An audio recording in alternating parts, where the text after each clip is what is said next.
Out of Shasta College, it is the last day of summer school. That was fast, too fast.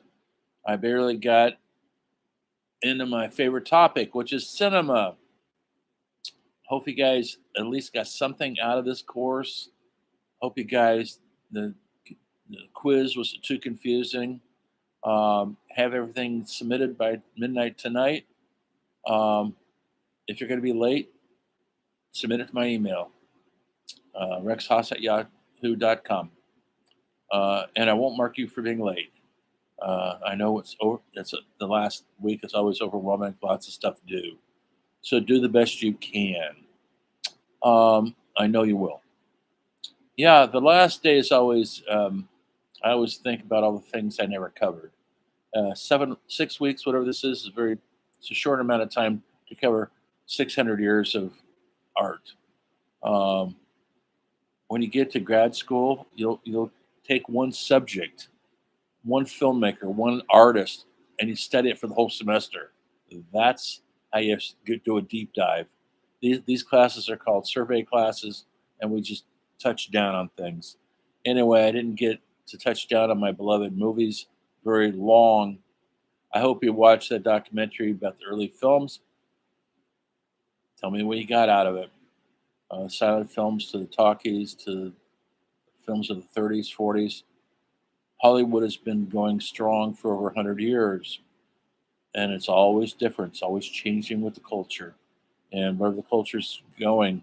In the 1920s, the silent films were hugely popular, and there was prohibition. There was no drinking, but people kept drinking because there's always a will, even if it's illegal, and that they had speakeasies, and that's where you could go get a drink. And upstanding citizens, not just illegal drinkers, it was everybody.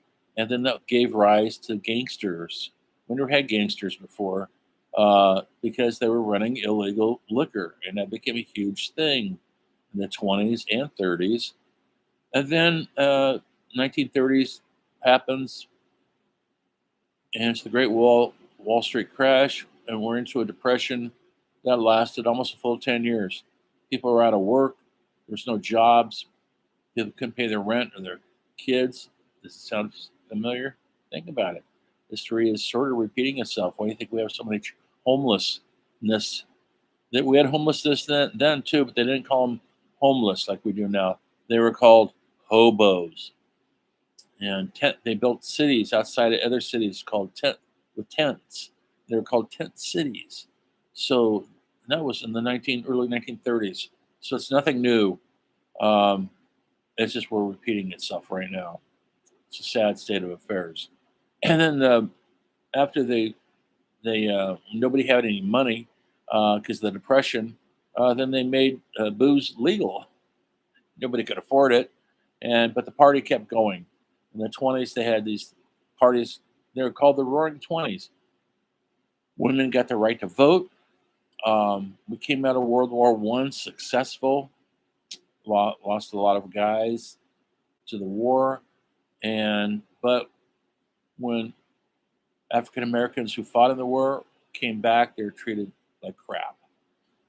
They still had Jim Crow going through the country. It's a horrible law that they had for 100 years in this country. We don't have it anymore, where you can legally lynch a black man for looking at a white woman. Just looking at her, you could lynch him. Um, that was that was legal in some states up until the 1970s, folks. Um, so we're not that far from it. But in the 30s, sound films took over everything, and the fun films for the 30s, the Depression era, where nobody had any money, cost a nickel to go to maybe a dime at the most to go to a movie theater. Nobody had that, believe it or not. But Hollywood still got their money. They're resilient like that, and so they made musicals with Fred Astaire and Gene Kelly, and they were like fantasy. People went to feel better about their lives. Then we had screwball comedies, which we would call them rom coms now, and that was and usually made fun of the rich people, and that was really popular in the 30s because Most people were not wealthy, and they liked to make fun of those that were, just like we do now. Anyway, and then also monster movies became popular in the 30s. Uh, and I don't mean violent slasher movies like we have now. Um, I mean Frankenstein's monster, Frankenstein, um, Dr. Jekyll, Mr. Hyde, The Mummy, The Wolfman, Dracula. These were really hugely popular in the 30s. They're usually low budget black and white films. They weren't highly regarded at the time. They were there to make money. And they're also there to fight, believe it or not, Hitler. When Hitler first came into power in the early 30s, we saw an evil on the horizon, but we're not going to go to war over it, not yet. And so we made these monster movies as our solution to fighting Hitler. We fought Frankenstein's monster. We put a stake through Dracula's heart instead.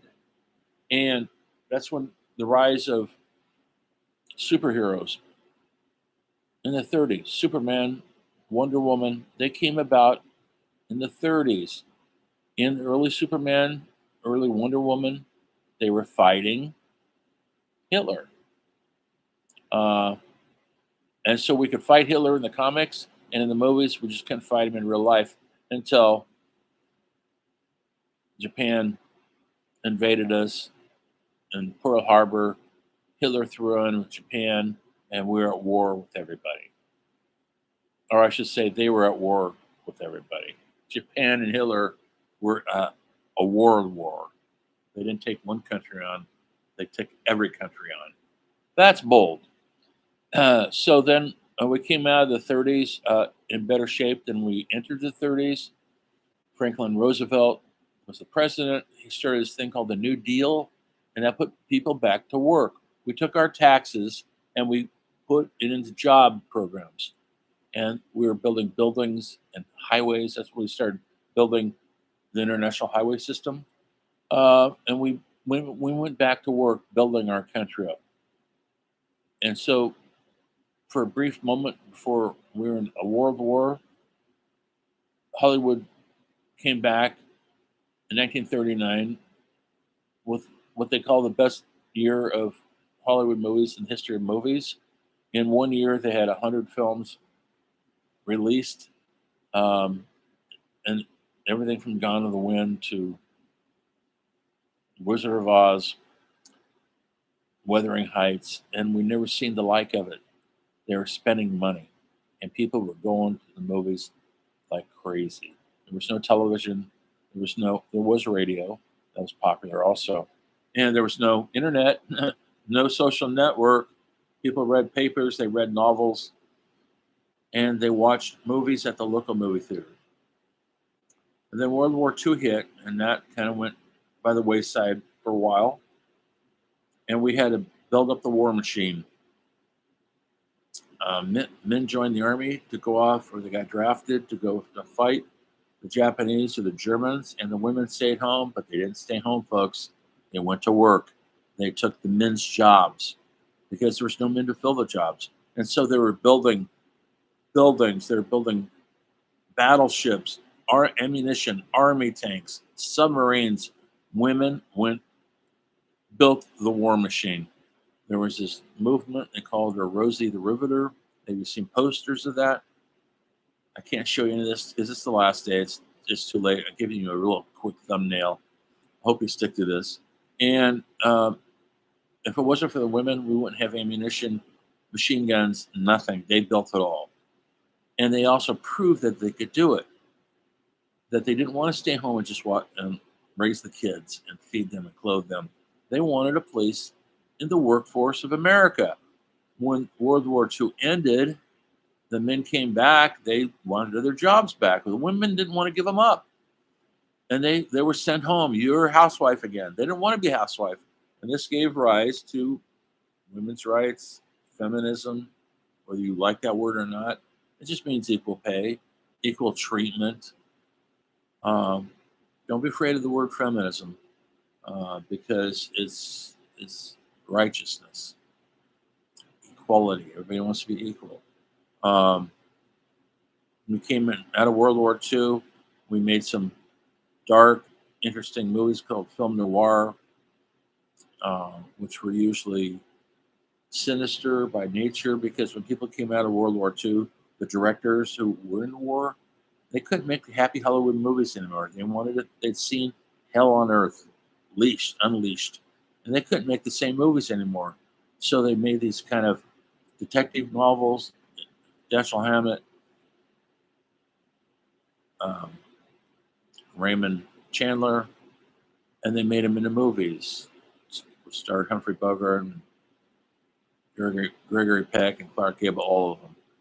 And they were called film noir because they were about our darker sides of our nature. Uh, One of my favorite genres of film. It was popular for about 10 years. Now we're in the 50s, the conservative times in the 50s. Eisenhower's in the White House. But things are changing in the art world big time. We got music is changing. Rock and roll starts in the 50s.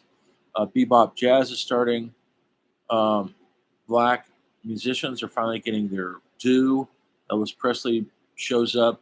Little Richard, Chuck Berry, the Everly Brothers. Rock and roll becomes more than a fad. Painters like Jackson Pollock and Willem Dafoe started painting what they called abstract expressionism. They were painting what they were seeing inside. Now, what they're seeing, they're not painting buildings, as cloud or skies or rivers. They're painting the turmoil that was in their minds onto the canvas. It was a revolution in art, revolution in music, playwriting with Arthur Miller and Tennessee Williams writing naturalistic, poetic plays, Death of a Salesman, Streetcar Named Desire, and it changed how we looked at theater. Acting changed with Marlon Brando and James Dean. It got realistic and naturalistic. The men were in touch with their feminine side. They're anti-heroes. They just weren't stoic heroes like they had been before. And then in the 60s, youth culture. The baby boomers became of age, and that's my generation, by the way, folks. And we went to the movies like crazy. But we needed to see stuff we could relate to. And so, like in that documentary, visionary producers like Roger Corman saw a niche market there to make some money. So he started doing horror. Edgar Allan Poe, he bought all the rights to those books. They're witty horror, folks, not just gruesome horror, and a lot of humor thrown in. He made biker movies, Hell's Angels, Wild Angels, that led to Easy Rider. I already talked about that last week. And surfing movies was a big deal. Beach Boys was our version of the Beatles, and people went crazy for the surf culture. And so he made surfing movies, Beach Blanket Bingo and Beach Party, and their fun romps, and they hit this 12-year-old perfectly. I wanted to live on the beach in Malibu, and I wanted to have a Annette Funicello for my girlfriend. How perfect. They were clean, though. Everything's pretty clean and squeaky. There was no sex, but there are a lot of girls in bikinis. That's pretty close. Anywho, youth culture gave way to Vietnam War, all the troubles that we talked about through that documentary. I lectured about this already. Civil rights movement, feminism, assassinations, the Kennedys, Martin Luther King, Malcolm X. It changed our country, flipped it upside down. The youth did not trust the older generation who were running things. They seemed not to know what the hell they were doing. And so their movies in the 70s, which you saw in the documentary when I talked about already, changed everything. Social realism became the topic of the day. What that documentary didn't cover was blaxploitation films from about 69 to about 74 or so. You can look this up. Black directors, writers, actors made films for African Americans, for inner city places like Detroit and Chicago, Pittsburgh, LA. But guess what? They were equally as popular with a white audience. Students dug these films also, so they made money. And so for a brief period of time, Movies like Shaft and Superfly about a drug dealer trying to go straight. These are good movies, by the way, really good. Superfly is one of my favorite. Quentin Tarantino wouldn't have a career. He loved those films, and he's still making those films, really based on those black exploitation films. And then we're getting the imports from China, Japan, samurai movies, and Hong Kong action films, karate movies with Bruce Lee and everybody else. Huge phenomenon. The 80s is kind of a doldrums. We started doing sequels. Superman pops up. Christopher Reeves, poor guy, he died in a horrible accident. Star Wars sequels. They started making Rocky 1, 2, 3, Rambo 1, 2, 3. That became a big deal. The sequels, big blockbuster. There's money. The more money they made, the better they thought the films were. They weren't. They just because Hollywood was concerned about making money. Independent film scene started in 1990 with Sundance Film Festival, Toronto Film Festival, Telluride Film Festival. Became destination for a bumper crop of financed films that weren't financed through Hollywood. And then we had films like Reservoir Dogs. I can't remember half of them. But it gave me inspiration to make my own movie. And my girlfriend, who was a producer and an actor, we raised $30,000 and made our movie called God Drives a Pontiac. We were hoping to sell it at Sundance. We never got into Sundance, but we got into Slam Dance and about 10 other festivals around the country. We traveled to New York, to Florida with my film. Sold it to some markets.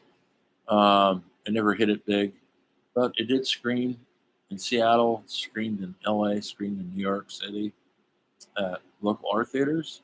And we traveled around the country for about 2 years with that film. We made another film that we never finished because we ran out of financing. And then I made several films on my own. And I'm still working on a new film. The dream never dies once you have it. It's like an addiction. 90s saw the rise of the independent films, low budget films, and now it's given way to Marvel Comics, DC Comics, and endless sequels again. And the independent film scene is dead. It's up to foreign films now from South America, Korea, Spain. Art films that get made on low budgets without big Hollywood movie stars in them, and they don't make enough money that Hollywood doesn't care. So, right now, what rules Hollywood this week? Barbie. It's the big box office this week. Oppenheimer's big box office, the guy who essentially invented the atom bomb. And that's what's playing in the movie theaters, along with endless Marvel Comics, Ant-Man, Spider-Man, whatever man, Iron Man. And I guess that'll run its course eventually, and something new will appear. I don't know what. But I'm excited about film. I'm never going to give up on it because with this right here, you can make your own film. That's all you need now. Cell phone.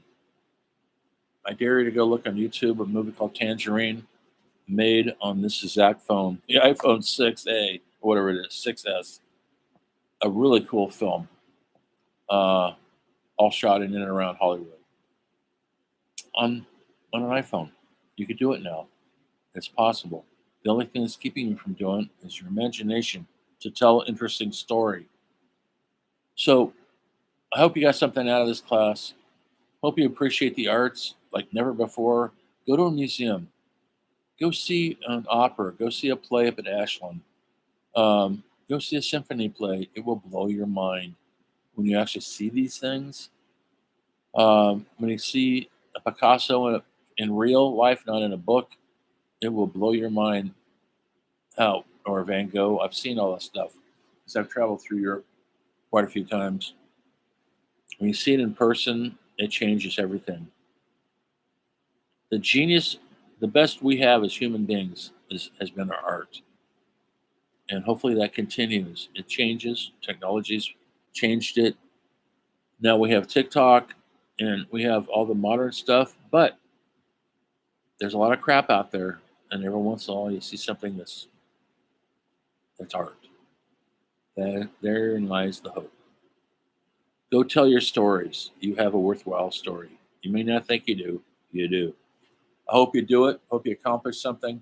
Maybe you guys will take my film class in the fall because that's what we do. The whole 17 weeks is movies, and more movies. Um, it's been my honor to be your guide through this brief course. Hope you got something out of it. Hope you're not too stressed out. I'm sure you are. Hand in all the stuff. Take the weekend off. Enjoy your freedom. Enjoy this milder weather. Take a walk. Walk your dog. Walk your lovers. Walk whoever. Walk by yourself. Ride a bike. Look at nature. It's important. Get out. Go away from Starbucks. Put the cell phone away for 5 minutes and soak in the radiance of the world around us. It's pretty awesome. This is Rex Haas Thompson, your humble narrator, signing off.